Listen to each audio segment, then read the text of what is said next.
Fire part 4 आवाजों का जंगल। राजा उस रात सोया नहीं, सिंहासन पर बैठा रहा। आंखें खुली थीं, पर सोच बहुत गहरी थी। महल के बाहर हवा चल रही थी, पर महल के अंदर हवा भी डर रही थी। दीवारों पर परछाइयां थीं, पर आज वे राजा का हुक्म नहीं मान रही थीं। वे धीरे धीरे हिल रही थीं, कांप रही थीं। राजा बुदबुदाया, लगता है आज जंगल बुला रहा है। योजक चिन्ह, योजक चिन्ह, योजक चिन्ह। सदाबहार वृक्ष जंगल जो सिर्फ रात में जागता है। महल से दूर, बहुत दूर एक जंगल था। वह जंगल दिन में साधारण लगता था, पेड़, पत्ते, हवा, मिट्टी। पर रात में वह जंगल जीवित हो जाता था। पेड़ों की आंखें खुल जाती थीं, जमीन सांस लेने लगती थी, और हवा इंसानों की तरह रोने लगती थी। राजा ने अपनी काली तलवार उठाई और अकेले उस जंगल की ओर चल पड़ा। कोई सिपाही नहीं, कोई पहरेदार नहीं, कोई साथ नहीं, क्योंकि जहां राजा खुद चलता है वहां कोई और नहीं चलता। योजक चिन्ह, योजक चिन्ह, योजक चिन्ह। जंगल में पहला कदम। जैसे ही राजा ने जंगल में कदम रखा, हवा एकदम ठंडी हो गई। पत्तियां उल्टी दिशा में हिलने लगीं। चांद पेड़ों के पीछे छुप गया और अंधेरा जमीन से ऊपर उठने लगा। राजा बोला, छुपने से कुछ नहीं होगा, जो बोलना है सामने आकर बोलो। तभी हंसी गूंजी, एक नहीं, दो नहीं, सैकड़ों हंसियां। बच्चों की हंसी, बूढ़ों की हंसी, मरी हुई हंसी। राजा की आंखें लाल हुईं। उसने तलवार जमीन में मारी। पूरा जंगल कांप उठा। योजक चिन्ह, योजक चिन्ह, योजक चिन्ह। पदचिह्न, कदमों की आवाज। राजा आगे बढ़ा, उसके पीछे कदमों की आवाज। पर जब वह मुड़ा, वहां कोई नहीं। फिर आगे चला, फिर कदमों की आवाज। राजा जोर से बोला, तुम पीछा कर रहे हो तो डरकर मत करो, सामने आओ। तभी एक पेड़ के पीछे से एक आकृति निकली, बहुत छोटी, बहुत पतली, पर उसकी परछाई बहुत बड़ी थी। वह बोली, बहुत मासूम आवाज में, राजा, क्या तुम मुझे पहचानते हो? राजा ने गौर से देखा। वह एक बच्चा था, पर उसकी आंखें बहुत बूढ़ी थीं। राजा ने धीरे से पूछा, तू कौन है? बच्चा बोला, मैं वही हूँ जिसे तुमने अपने पहले युद्ध में मरते देखा था। राजा का हाथ हल्का सा कांपा। योजक चिन्ह, योजक चिन्ह, योजक चिन्ह। पहली याद। जंगल अचानक बदल गया। पेड़ गायब हो गए, मिट्टी लाल हो गई। राजा खुद को एक पुराने युद्ध के मैदान में खड़ा देख रहा था। चारों तरफ लाशें थीं, धुआं था, चीखें थीं, और एक कोने में एक बच्चा मर रहा था। वही बच्चा। बच्चे ने राजा की ओर देखा और कहा, तुमने मेरी आंखों में देखा था और फिर भी आगे बढ़ गए थे। राजा की सांस तेज हो गई। मैं राजा था, मुझे रुकने की इजाजत नहीं थी। बच्चा मुस्कुराया, बहुत डरावनी मुस्कान। और आज तुम रुकने आए हो। योजक चिन्ह, योजक चिन्ह, योजक चिन्ह। अमावस्या। दूसरी आवाज लौटती है। अचानक वही औरत की आवाज गूंजी, देख रहे हो राजा, हर शक्ति की कीमत होती है, और आज तुम्हें यादों में चुकानी होगी।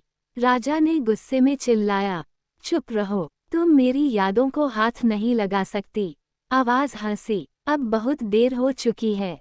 योजक चिन्ह, योजक चिन्ह, योजक चिन्ह। जंगल अब राजा के दिमाग के अंदर था। अब राजा जंगल में नहीं था, जंगल राजा के अंदर था। हर पेड़ एक याद, हर आवाज एक गुनाह, हर परछाई एक डर। जहां वह मुड़ता, वहां कोई पुराना चेहरा खड़ा मिलता। एक सैनिक जिसे उसने मरने भेजा, एक दोस्त जिसे उसने सत्ता के लिए छोड़ा, एक औरत जो उससे प्यार करती थी और जिसे उसने कभी जवाब नहीं दिया। सब बोल रहे थे, सब पूछ रहे थे, तुम हमें भूल गए, पर क्या हम तुम्हें भूल सकते हैं? राजा पहली बार पीछे हटा, सिर्फ एक कदम। योजक चिन्ह, योजक चिन्ह, योजक चिन्ह। फायर। राजा का गुस्सा फटा। राजा ने दोनों हाथ ऊपर उठाए। आकाश फट गया। काली आग चारों तरफ फैल गई।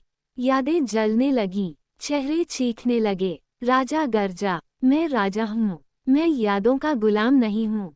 पूरे जंगल में आग फैल गई। पर तभी आग के बीच से वही बच्चा फिर निकला। जलता हुआ नहीं, कांपता हुआ नहीं, शांत। बच्चा बोला, तुम अंधेरे के राजा हो, पर अंधेरा भी कभी कभी रोता है। योजक चिन्ह योजक चिन्ह योजक चिन्ह। हंसिया चांद राजा पहली बार चुप हुआ। राजा कुछ नहीं बोला। जंगल धीरे धीरे वापस आने लगा। पेड़ लौट आए, मिट्टी सामान्य हो गई, पर जंगल अब पहले जैसा नहीं रहा। और राजा भी। वह बिना पीछे देखे महल की ओर चल पड़ा।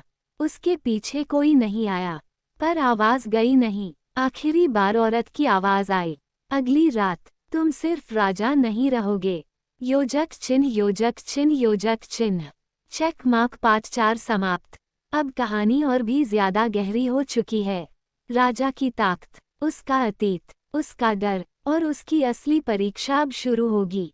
योजक चिन्ह योजक चिन्ह योजक चिन्ह। फायर पार्ट 5 राजा नहीं, कुछ और। उस रात महल सोया नहीं। दीवारें जाग रही थीं, दरवाजे सांस ले रहे थे, और राजा खुद को खो रहा था।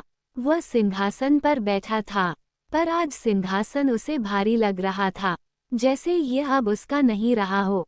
उसकी उंगलियां कांप रही थीं, आंखें खुली थीं, पर नींद भीतर कहीं रो रही थी। वह धीमे से बोला, मैं अब भी राजा हूँ, है न? पर जवाब किसी ने नहीं दिया। योजक चिन्ह योजक चिन्ह योजक चिन्ह।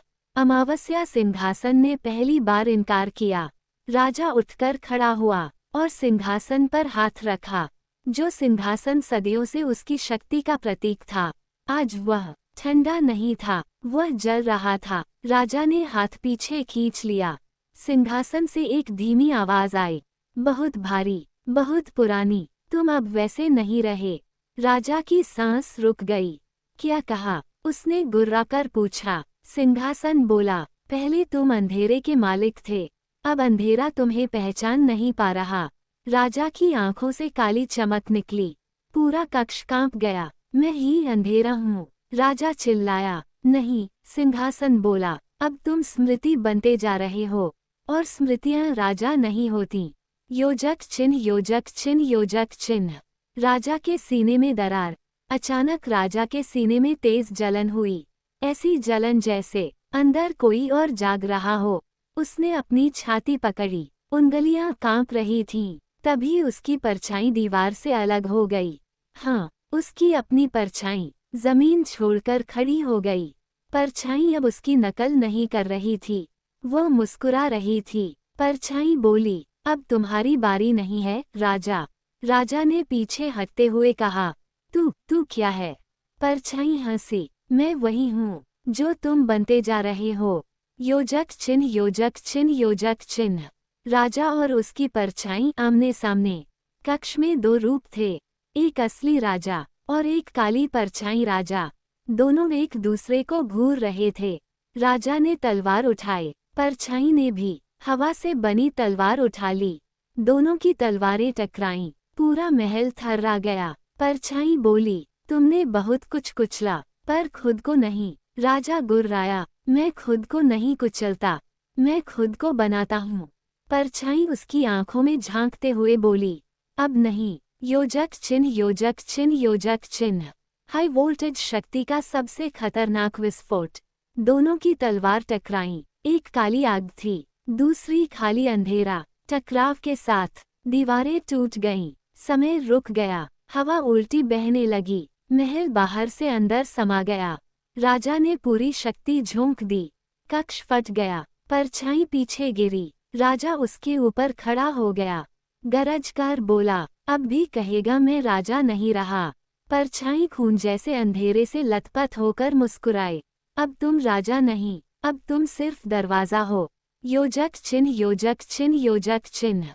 डॉ किसका दरवाजा? राजा चुप हुआ। क्या मतलब? उसने धीरे से पूछा। परछाई ने जमीन पर उंगली राखी, और वहां एक गोल निशान बनने लगा। वह निशान वही था जो कभी छाया आवरण के समय दिखा था, पर अब वह खुल रहा था। तल से हवा नहीं, गर्मी नहीं, आवाज नहीं, शून्य निकल रहा था। परछाई बोली, तुम्हारे अंदर एक रास्ता खुल गया है, राजा, जिससे कुछ बाहर आना चाहता है, और जो बाहर आएगा वह ना राजा होगा, ना अंधेरा, राजा की आंखों में डर पहली बार साफ दिखा। तो फिर क्या होगा? उसने पूछा। परछाई धीमी हंसी हंसते हुए बोली, वो होगा जिससे देवता भी डरते हैं। योजक चिन्ह, योजक चिन्ह, योजक चिन्ह। हंसिया चांद वही औरत की आखिरी चेतावनी। तभी वही जानी पहचानी औरत की आवाज पूरे महल में फैल गई। मैंने कहा था राजा, तुम्हें एक शक्ति खोनी पड़ेगी, पर तुमने पूरी पहचान खो दी।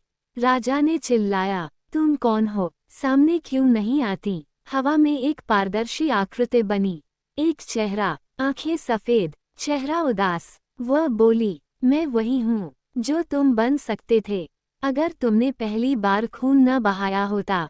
राजा स्तब्ध रह गया। योजक चिन्ह, योजक चिन्ह, योजक चिन्ह। परछाई का अंत या शुरुआत? राजा ने एक आखिरी बार तलवार उठाई और परछाई के सीने में घोंप दी। काली लपटें उठीं। परछाई चीखी, देर हो चुकी है। उसका शरीर जलकर धुएं में बदल गया, पर जब धुआं हटा, तल परछाई नहीं थी। वहां राजा का ही चेहरा पड़ा था, खूनी आंखों के साथ। राजा पीछे हट गया। यह क्या है? वह फुसफुसाया, योजक चिन्ह, योजक चिन्ह, योजक चिन्ह। अंतिम दृश्य, दरवाजा खुल गया। जिस जगह निशान बना था, वह अब दरवाजा बन चुका था। अंदर से धीमी धड़कन जैसी आवाज आ रही थी, धक धक धक, जैसे कोई जन्म लेने वाला हो। राजा को एहसास हुआ, अब वो लड़ नहीं रहा, अब वो दबाया जा रहा था। आवाज आई, न परछाई की, न औरत की, किसी तीसरे की। अब तुम्हारी जरूरत नहीं राजा, अब तुम सिर्फ खोलो। दरवाजा आधा खुल चुका था और भीतर कोई सांस ले रहा था। चेकमार्क पार्ट 5 समाप्त। अब कहानी पहुंच चुकी है उस जगह जहां राजा, अंधेरा और पहचान तीनों टूट रहे हैं।